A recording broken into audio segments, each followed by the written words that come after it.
Assalamualaikum warahmatullahi wabarakatuh. Berjumpa kembali dengan Kang Sabah dalam tip yang setiap hari Senin.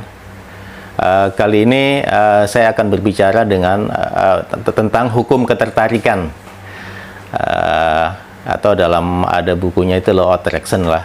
Tapi ini akan saya compare dengan pengalaman nyata sendiri yang memang terwujud.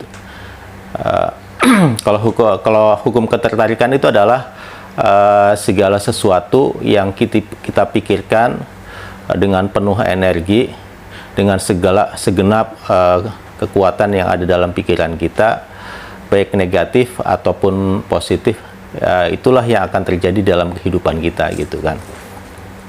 Dulu ketika pertama kali saya bekerja di perusahaan A, perusahaan Jepang lah ya, saya tidak akan menyebut namanya, perusahaan Jepang.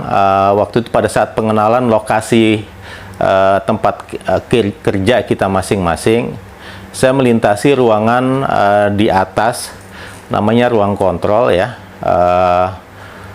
Kelihatannya enak, dingin gitu kan.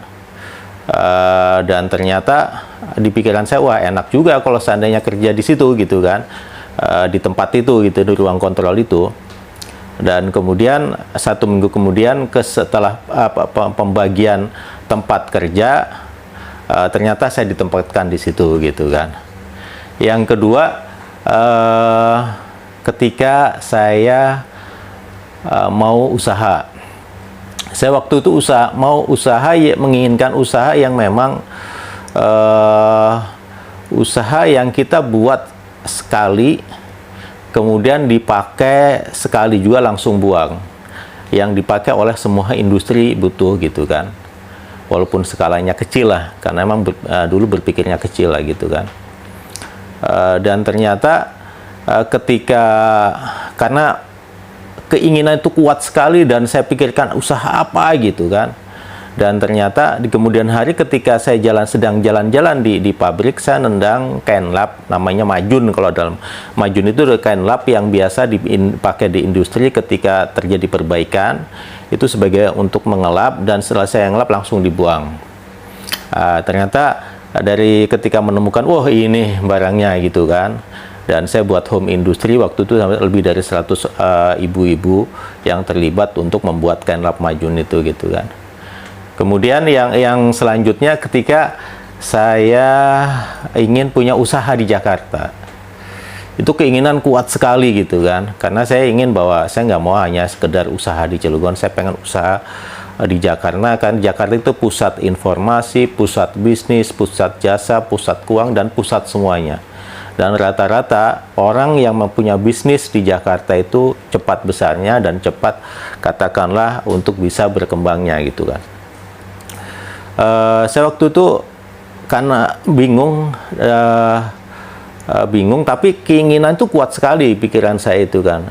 Dilalah saya punya teman dulu di tempat kerja di perusahaan Jepang itu, karena dia suka pindah-pindah, dia sudah kerja di perusahaan asing di Jakarta. Dia telepon, "Ji, lo mau bisnis nggak di Jakarta? Tapi harus buka cabang di Jakarta. Ini ada peluang nih, manpower sekitar 400 orang." Waktu itu saya pegang outsourcing juga di sini, tapi yang skill ya Ji, ini katanya kan. Nah, itulah salah satu berbuah, ternyata antara keinginan kita yang kita pikirkan terus-menerus itu akan kekuatan pikiran sebetulnya itulah. Dengan sungguh-sungguh Allah akan menghantarkan, lo ini lo orangnya yang akan membimbing kamu, ini lo orangnya yang akan menuntun kamu gitu kan. Yang terakhir itu adalah ketika saya usaha properti juga. 1 tahun lebih itu jalan di tempat, karena memang yang menjalankan usaha itu tidak ada yang expert. Saya hanya punya gagasan, saya pengen usaha properti beda dengan yang lain. Setelah kita jalan, berkutat di izin, berkutat di legalitas formal dan lain sebagainya, ternyata 1 tahun ya jalan, kalaupun bilang jalan di tempat hanya masalah legalitas. Ternyata ketika terjadi seperti itu, di pikiran saya saya pengen nanti yang menjalankan bisnis properti saya itu adalah orang yang seperti si A yang dulu ketika saya jadi kontraktor properti, itu beliau pengembangnya. Artinya GM yang ditugaskan oleh perusahaannya untuk mengembangkan bisnis properti, perusahaan nasional lah ya. Jadi dia mengembangkan di Batam, di Malang, di Pekanbaru, di Sukabumi, Bogor, dan lain sebagainya. Ternyata karena saya punya keinginan kuat sekali, saya pikirkan terus-menerus, ternyata Allah menghadirkan dia lewat orang sipil saya gitu kan. Orang sipil saya kemudian bawalah orang itu, dan dia ketemu di saya, dia bilang, masih kenal saya nggak? Wah, saya bilang ternyata pucuk ulam tiba, saya bilang kan. Orang ini yang saya pikirkan, saya lupa namanya waktu itu, ternyata dia datang. Jadi tuh, makanya hati-hati dengan kekuatan pikiran. Kalau kita berpikir kecil, itulah yang terjadi. Kalau kita berpikir besar, insya Allah itulah yang terjadi kepada kita. Kalau kita berpikir negatif, itulah yang akan terjadi kepada kita. Kalau kita berpikir positif, itulah yang akan terjadi. Maka peliharalah pikiran kita, hidupkanlah. Kalau kita punya usaha, mencoba dengan kekuatan pikiran. Artinya apa?